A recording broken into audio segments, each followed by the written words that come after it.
Of you very good morning. Today discuss करेंगे class 10 का एक टॉपिक जो है pair of linear equations. Pair of linear equations pair रहेगा, pair of linear equations in two variables. तो pair of linear equations का pair होगा in two variables. पहले आप समझ लीजिए कि इक्वेशंस क्या है। तो इक्वेशंस जो हो गया लीनियर इक्वेशंस है, लीनियर इक्वेशन टू वेरिएबल का है। तो जो इक्वेशंस लीनियर होगा यानी वेरिएबल पर पावर है सो पॉजिटिव इंटीजर 1 होगा। वेरिएबल पर जो पावर होगा फ्रैक्शनल्स या ये निगेटिव नहीं होगा। यानी पेयर ऑफ लीनियर इक्वेशंस का जो फॉर्म होगा आपका a1x pair of linear equations a1x b1y plus c1 equal to 0, a2x b2y और c2 equal to 0। Pair of linear equations का पेयर है। पेयर यानी इसका वेरिएबल पर पावर कितना आ गया आपका 1 आ गया, सब पर 1 पावर है। तो आप यहाँ पर जो a1 b1 c1 ठीक है, आप बोलिएगा सर वेरिएबल इसमें ठीक है 2 वेरिएबल एक सर y है, बाकी a1 b1 c1 a2 b2 c2 ये सब क्या है, ये सब लीनियर ये सब रियल नंबर्स है। यानी आपका जो वेरिएबल जो आ गया इसमें आपका जो वेरिएबल है x एंड y है, इस पर लीनियर होने के कारण इस पर पावर कितना है आपका 1 है। a1 है a1 a2 b1 b2 c1 and c2 जो है सब बिलोंग करेगा रियल नंबर में, सब क्या है रियल नंबर्स में। अब है कि इसको सॉल्व किस तरह से करेंगे, सॉल्व का तरीका कब किस तरह का है, कब इसका सॉल्व हो सकता है, कब इसका सॉल्व नहीं हो सकता है, किस तरह का इक्वेशंस है सो सॉल्विंग वैल्यू प्रोवाइड करेगा, किस तरह का इक्वेशंस का पेयर है सो सॉल्विंग वैल्यू को प्रोवाइड नहीं करेगा। तो सबसे पहला देखना है कि a1 के साथ जो कोफिशिएंट है यदि इक्वल नहीं हुआ b1 के साथ कोफिशिएंट का, तो उस केस में उसका यूनिक सॉल्यूशन होगा, उसका सॉल्व होगा। x और y का आप वैल्यू फाइंड कर सकते हैं, यानी यूनिक सॉल्यूशन हो गया, ये यूनिक सॉल्यूशन हो गया। इसका वैल्यू को हम लोग फाइंड कर सकते हैं, यूनिक सॉल्यूशन हुआ, यूनिक सॉल्यूशन हो गया।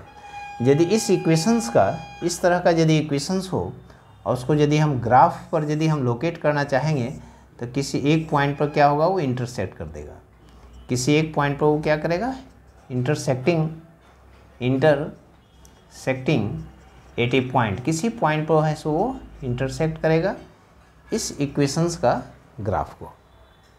इस इक्वेशंस को ग्राफ के रूप में यदि हम सॉल्विंग करना चाहें, ग्राफ पर यदि उसका वैल्यू ये लोकेट करना चाहें, फाइंड करना चाहें, तो देखेंगे किसी न किसी एक पॉइंट पर बोथ जो पेयर ऑफ लाइंस है इंटरसेक्ट करेगा। सेकेंड यदि इस तरह का ये कंडीशंस आ जाए, सेकेंड ये इस तरह का कंडीशंस हम ये मिल जाए हमको, a1 बाई a2 इक्वल हो जाए b1 by b2 not equal to c1 by c2। यानी x के साथ जो कोफिशिएंट दिया हुआ है y के साथ कोफिशिएंट का इक्वल हो जाए, और कांस्टेंट वाला जो टर्म है a1 b1 c1 यानी c1 जो कांस्टेंट वाला टर्म है जिसके साथ ये वेरिएबल नहीं लगा हुआ है, तो उसका इक्वल नहीं हो, तो इस केस में नो सॉल्यूशन नहीं होगा। उसको हम लोग लिख देंगे सीधे नो सॉल्यूशन, यानी उसको डिटेल में सॉल्व करने की ज़रूरत नहीं होगा। यानी x के साथ जो कोफिशिएंट है उसका रेशियो, b के साथ जो कोफिशिएंट लगा हुआ उसका रेशियो इक्वल नहीं हो कांस्टेंट वाला टर्म का रेशियो का, तो उस केस में उसका सॉल्यूशंस को हम लोग फाइंड नहीं कर सकते, इनकंसिस्टेंट हो जाएगा। यदि ऐसा इक्वेशंस को हम ग्राफ पर लोकेट करेंगे तो इसका दोनों लाइन पैरेलल होगा, इसका लाइन क्या हो जाएगा पैरेलल होगा, यानी इसका सॉल्व हम लोग ऑब्टेन नहीं कर सकते हैं।